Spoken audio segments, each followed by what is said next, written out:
Welcome to Good Grief, the podcast where resilience meets reality. I'm your host, Dr. Christine Malone.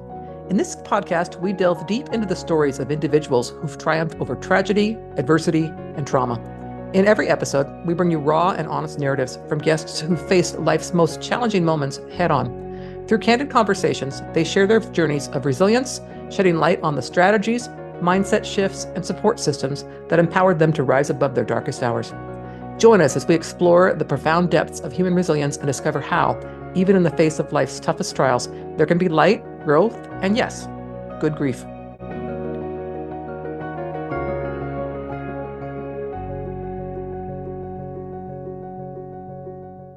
Hey, listeners, thank you so much for joining me today. My guest is Cynthia Rivard. She is a leadership expert, spiritual teacher and energy master, author and environmental advocate. Her teachings encourage listeners to recognize the leader within and nurture others on the path to creating more joy and fulfillment in the world. Her latest book's called A New Breed of Leader. Readers are guided through ways to build compassion and emotional resilience and create more positive impact in their communities. So, Cynthia, thank you so much for joining me today. If you'd like to just tell listeners a little bit about yourself and what you do. It is my pleasure. Thank you for having me. I'm looking forward to continuing our conversation here. Well, that was a great intro. I am a mom of 4 older children now, and I have always worked. I was in executive leadership for a long time. And then I went through, I had my own business, and then I went through a spiritual awakening and got into being a spiritual teacher and guided on this path now, authoring and sharing messages that the world really needs to hear right now, because anyone that watches the news knows it's just a mess. And we need to, there's just a lot of things each of us can do. But first and foremost, we have to have hope.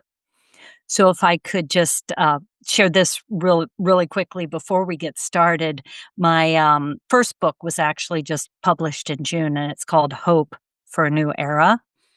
And the definition of hope is faith in action.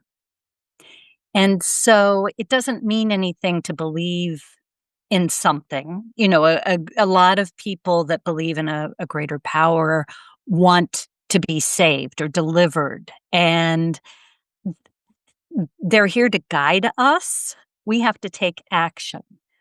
Hope is faith in action. So believe that there's a brighter future available to us, but we have to create it. And we can do that at a micro level in our own families and communities as a great place to start. Right.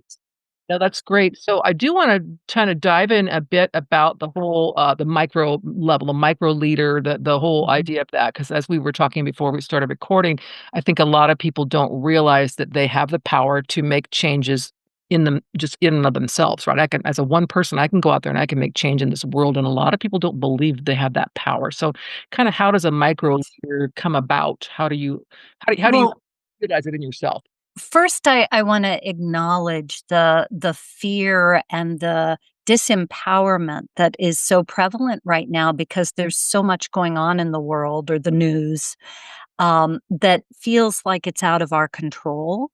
That's a very typical reaction. It's our instinctual programming to go into this fear response, because anytime there's change, whether it's perceived or anticipated or actually going on, anytime there's change, our subconscious recognizes that as a potential threat, and we go into this freeze or fight. We see a lot of people fighting so hard right now to hold on to their beliefs that they won't listen to anybody else or a differing perspective. And, you know, I like to share that for any complex problem that needs resolved, there's probably 5 or 6 different perspectives. There's no one right, wrong, black and white answer. So if we can't listen to each other, we'll never be able to come to a consensus and broker progress. And I apologize. I just went down a rabbit hole. Let me pull myself back to micro leadership. But everyone, it's very common to get into fear. And the first thing I want everyone to recognize is thinking about things is very disempowering. If you start to take any kind of action, you'll feel empowerment. And I know this show has a lot to do with grief. And if you want to apply grief to a circumstance and how disempowering that can feel, just really, really heavy emotion. If you can find any small little action you feel like you could begin to take, like I know people after a devastating loss, they went and started a scholarship fund in their loved one's name. And it could be anything. Maybe you do fundraising for cancer research or something in their honor. But and certainly in the beginning, you may not be ready to do something like that, but it's the action taking, even if it's a very small action, like making a small donation yourself to something meaningful to you.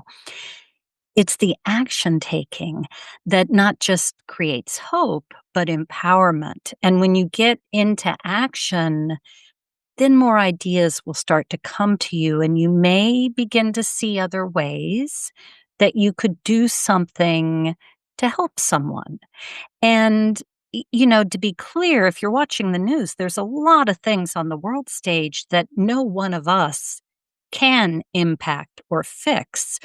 So when I talk about micro leadership, it's recognizing yourself as a leader at times in your life, if not always, because it doesn't require a title or someone handing you the gavel of responsibility. When you have influence over someone, that could be in your family with your partner or your extended family or your friend group or community groups you're in, as a committee member, you don't have to be chairing the committee. When you are able to influence others in a positive way, you are exerting leadership. And the important thing to recognize there is think about how much more impactful you could be if you recognize the influence you have. And so you act more intentionally in those interactions. When you recognize how, if you are setting the example and leading with compassion, an open heart, a calmness in your demeanor rather than a fight for your perspective, listening with compassion and understanding, you're leading by example. Everyone won't change their ways, but you would be surprised at the impact you can have by the example you set. I mean, we know children are always watching, right? And hearing those naughty words you didn't think that they heard. But it's not just with children, and it's not just with family members. Your influence will spread, and that is the ripple effect that you hear people talking about. That's how we do it. Every person, and we all have leadership in us, every leader has to lead themselves first. Mm-hmm. And so when you practice emotional intelligence, and you're able to manage your calm demeanor in, potential conflict situations, again, whether that's with your family or beyond. I know, speaking personally as a mother of 4, I was more inclined to be more challenged with regulating my emotions at home than at the office, because I was more relaxed with loved ones, for whatever reason. The office was easier. Home was a little more challenging. But everywhere you interact with people, we have an ability to lead by example. And that is micro leadership and how we start the ripple effect.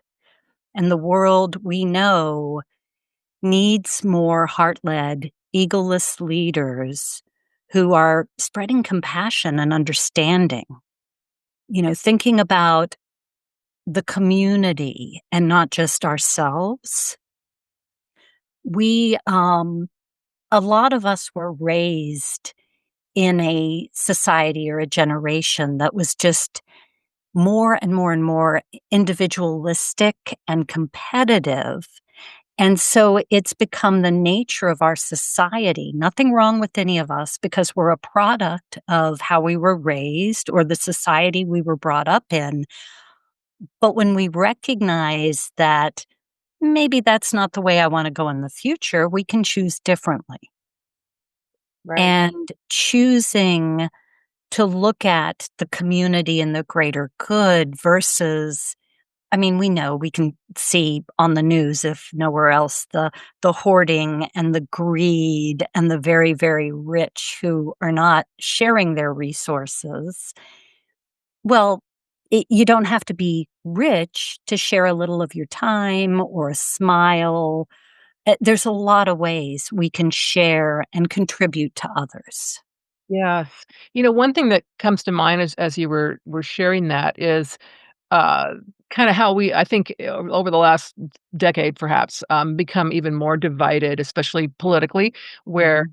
like, each side tends to think the other is, especially as for the part they are, is absolutely crazy. So it's like, okay, how do you have a conversation then with someone? I mean, my take on it is when I come across someone who's really either on whatever, way out on the fringes on either side is I think, they're so far out there, I don't wanna use the word fanatic, but I think that's kinda something Mm. I don't think I can influence. So I don't I'm Right.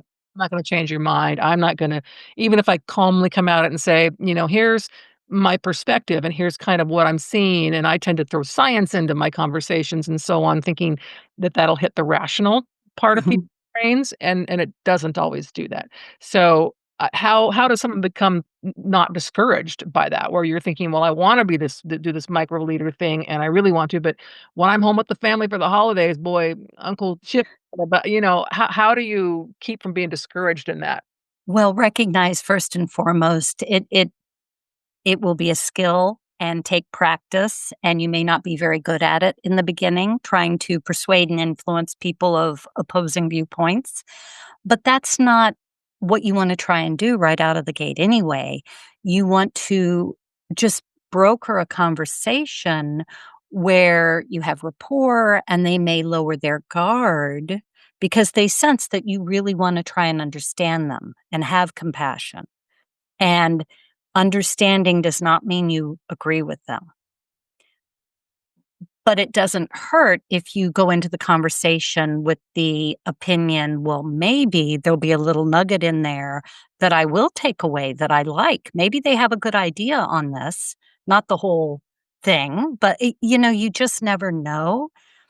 But when someone feels like they're not being manipulated, that you really want to hear them and you care, everyone wants to be heard. And then their fight, reaction, it lessens a little bit. And they still probably won't listen to you right out of the gate. But if you keep sharing, there are some people that will come around and there are some that won't. And it, for most complex issues, there's never going to be 100% agreement. But you want to be able to broker more than a tiny little slim majority. Right, You want to be able to discuss and get everyone on the same page with the overriding goal. right. Yeah, and then the energy that's involved in that. So I'm a firm believer in we put out energy, and so if I'm, encountering someone who maybe is spouting something that I'm thinking, "Wow, that seems crazy," but if my conversation is peaceful and calm, and Mhm. I wanna talk about social media here in a minute too, but just how you can have that conversation in a way where I'm thinking, "You can't take away from me anything negative because I am throwing out it's all positive. I'm just gonna give you the positive stuff. I'm not gonna Mhm. names. I'm not going to belittle you for how you think or feel or what you whatever. I'm just gonna say, Right. that's an interesting, I do wanna understand it, but I'm not gonna fight with it. So, I often my kids were little, if they encountered a bully, I always say, bullies, they're fed by reactions that people give them, so I want you to just be away from that. Don't engage, don't just leave it, just go away. Just don't get involved because there's no winning in some of those, Mhm. so that's kinda my thought on that with energy, but I also wanna hear what you think about how any of this can be impacted in social media. Because I mean, social media, we have, the keyboard warriors, we'll call them, who, I don't even know you, and you are attacking me for something I said, Right. don't know anything about me or why I think that or why I said that. So how to kind of does a micro leader kind of get Well, not becoming one of them is a big thing, and that doesn't mean not sharing fact and research or diplomatic opinions if you feel inclined, although, in I always think, well, those social media is not the place to make a statement and convince anyone of anything because there's no rapport. People are scrolling and they're looking for a place to go have a fight, and if you post something about how you hate blah, blah, blah, or this is really stupid, those that agree will agree, and those that don't agree will either ignore you or come in for a fight. And so it's just bad energy all the way around. It doesn't get us anywhere. The only way to get somewhere is to have conversations and rapport, and in person is the best. Typing is never ever going to work. Typing on social media, there's too much of the conversation comes down to energy and demeanor and body language and facial expressions. If you're speaking to someone in person, or I mean, on a Zoom call, there are certain things you can tell. It's not quite the same thing, but they'll sense your energy. And that's part of what's going to help lower resistance it's if they are at a point where they are willing to lessen it a little bit. It's everyone has these instincts that are driving them, and that fight for your beliefs is really strong. And remember, the more people sense change, the more they want to fight because things are changing and they want to hang on to what they're comfortable with. And our beliefs we fight for more than anything. yeah. And change is not, comfortable for humans in general. Not at all. Not at all. And, the problem with that is things are always changing anyway. And if we grab hold of it and help steer it, we may wind up somewhere better than if we just resist and, let the boat sink. Right, right. But there are some people that you may never be able to get through to that'll never look at that scientific research you've sent them on climate change, as an example. That's one that I think about often because I'm really concerned about the environment, and there are a lot of people that don't think it's real. I don't think anyone wants to see the planet in a bad way. I think that everyone seeks news sources that will confirm their existing ideology because we don't want to give up our beliefs. So, understanding that and having compassion for those other people and going about it gently is a priority. And, in a non threatening, helpful manner, just to share things without saying they need to believe what you do, but you might find this useful. If you're interested, have a look at this article. I found it really interesting how they broke things down, but some people will never get through to. There One point I wanted to make with, especially, we see this all over the place in the United States right now, the divisiveness that is just so hardcore ugly. And I wanna shake both sides because it can't be, "Oh, we want this side or that side to win," when it's only 50% of the country. Right. I do believe, the extremes are never, probably never going to be the way we want to continue going. But if you can't welcome the other side's viewpoints and have conversations and stop with the us versus them, we'll never climb out of this hole we're in with all the divisiveness and the fighting and half the country ticked off. Yes. Yes. Good term, TikTok. So your book, The New Breed, A New Breed of Leader. So who is your audience for your book? I mean, who would benefit from reading it? What's kind of is the demographic or demographics? That word. Yeah. Well, thank you. So I mean, I do intend anyone who's interested in, feeling stuck, I want to say, feeling disempowered. I would love it if they'd pick up that book. I just want to stress you don't have to be a leader because we all are.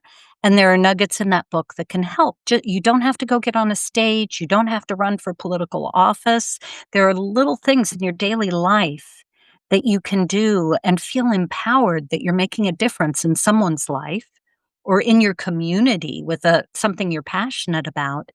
And I share a lot of tools in there and information about the subconscious programs we're all trying to work through and we're seeing create so much divisiveness.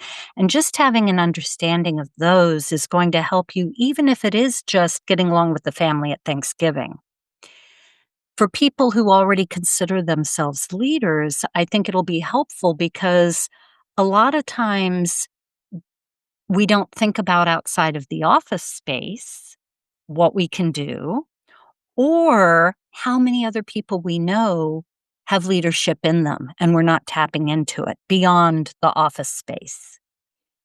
And how, even though you don't have a lot of time because you're a busy working leader, how there are things outside of the office that you could impact one way or the other. So I think it's for both groups, just people who are concerned with where the world is at and tired of feeling disempowered, Yes. really.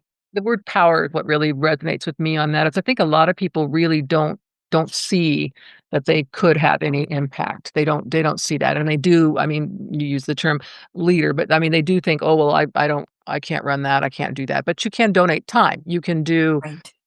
whatever it is you get involved in. I mean, you don't have to be standing on a picket on the corner and protesting something. I mean, you can if that's what you feel led to do, but you know, Right. involved in something. And the power that when you talk about that word power, it really once you feel that it takes away that helplessness, that sense of insecurity. So. Mhm.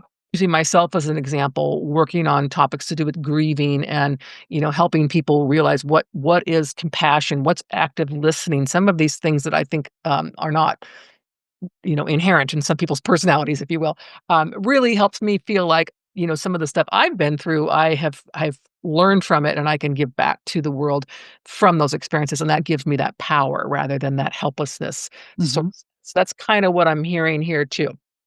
Absolutely. And you can apply that to any situation, Yeah. wherever you're feeling hopeless. And again, most of us can't solve the world's problems, but think about if every little micro pocket community started doing this, looking outward instead of how we've been trained to just go inward and protect ourselves and maybe our immediate family, to look outward and go check on a neighbor, see, there's just so many little things that you could do that would feel empowering, and then you'll get more ideas. And Sure. it doesn't have to take up a ton of time if you don't have a ton of time. I know that was always my big obstacle being a working mom of four.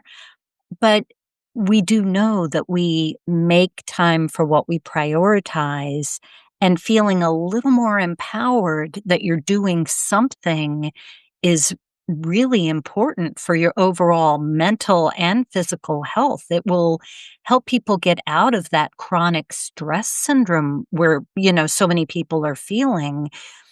not taking action is a big cause of that because you feel disempowered. Right. And there is no guilt here because we've all done it and most of the planet is still doing it.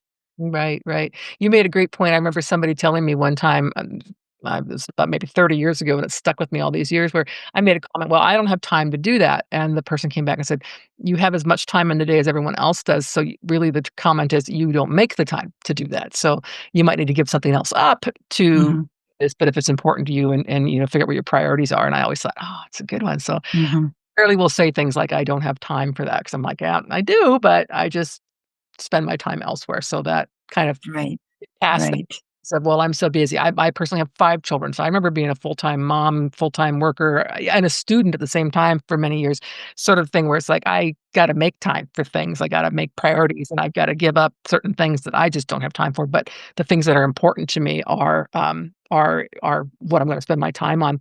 And also to the comment about, whether one person can really make a difference even at a small level. For myself personally here in the state of Washington, when my son was injured, I started getting involved in different types of things with patients' safety, patients' access to care, equity to care, whatever. And eventually, our governor signed the Patient's Bill of Rights here in Washington State. I have one of the pens he used to sign that because of my involvement. One person working full time, all those kids, all that stuff. But I found the time to do that. It was very important to me, and it made me feel Mm, the power of doing something positive, even though it mhm. fix what happened to me. So I think Right. that was one example that really came up when I was reading about your book. I thought, "Oh, wow, this is great." I really love that message of you don't have to be the millionaire who can start this whatever Right, movement.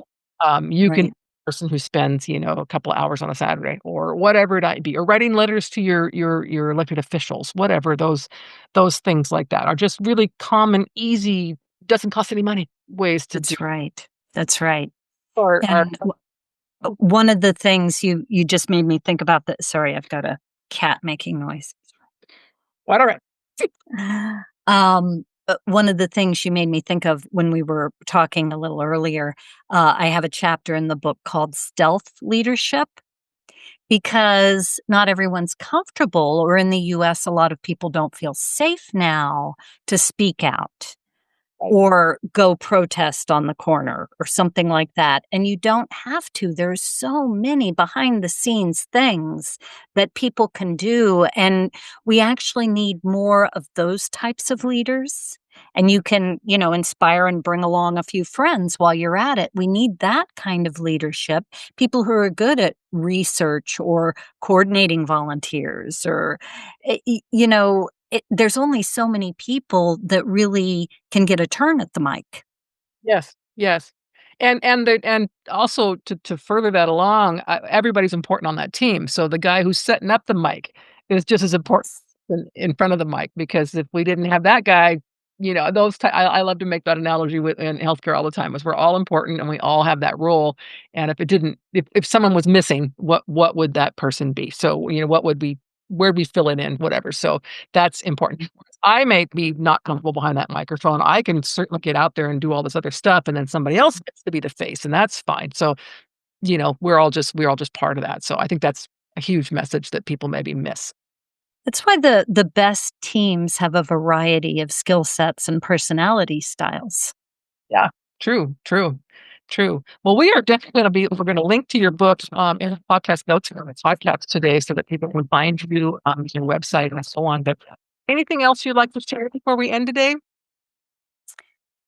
I would just say, and we didn't really go down the spiritual rabbit hole today, but I would like to share that I feel very strongly that we all have this inner wisdom or inner guidance. Some people recognize it as intuition. There's many names, but that's a skill, not a gift. And the more you foster that connection and that inner guidance, the more comfortable you'll be in figuring out and taking a step in a different direction, or doing things that maybe you haven't even thought about doing before but you feel compelled somehow to do. It really helps to tap into that inner guidance or your intuition, if you will, that feeling. It's when you know it's right. Yes. Yes. So I really want to encourage everyone to foster that connection and develop that skill so they don't get stuck in analysis paralysis, which we've all done. Yes. Or there's just so many things I could do, I don't know where to start. And so then you get caught up in inaction Yes. and don't start anywhere. So just tap into your intuition and just start. Yes. I've done that myself in that when I find that when I make decisions, if I tap into that, I get this sense of peace when I've happened upon the so-called right, Mhm. where the avenue to go. And I think, oh, this was definitely the way I needed to go because my body and my everything about me is telling me, yes, Christine, that's Yep. what you. Whereas again, that term analysis paralysis it's just so true. The more you think about it, the more you analyze it, more likely you're not gonna get anything done because you just keep finding different ways to, whatever, not necessarily procrastinate, but just, "Oh, that can't work because I examined it, and that's got all these pitfalls, so Right. from this way." Right. The other thing I'd share on that, if you're someone who doesn't know how to tap in or isn't interested in developing the intuition, very little can be figured out from the couch. You have to try something, and then you can tweak or pivot if necessary. No decision is permanent, or most decisions are not. So if you just start, you'll get more information then and have more awareness of what you really feel compelled to do, but you have to start. Yep, yep, I love that. Can't do it from the couch, so great, great Yes. people. Well, Cynthia, thank you so much for being my guest today. As I mentioned before we started recording, I knew I was going to really thoroughly enjoy this conversation, and I have. So, thank you very much for being It was here. a delight. Thank you. I really appreciate you and your audience. It was a good time. Thank you.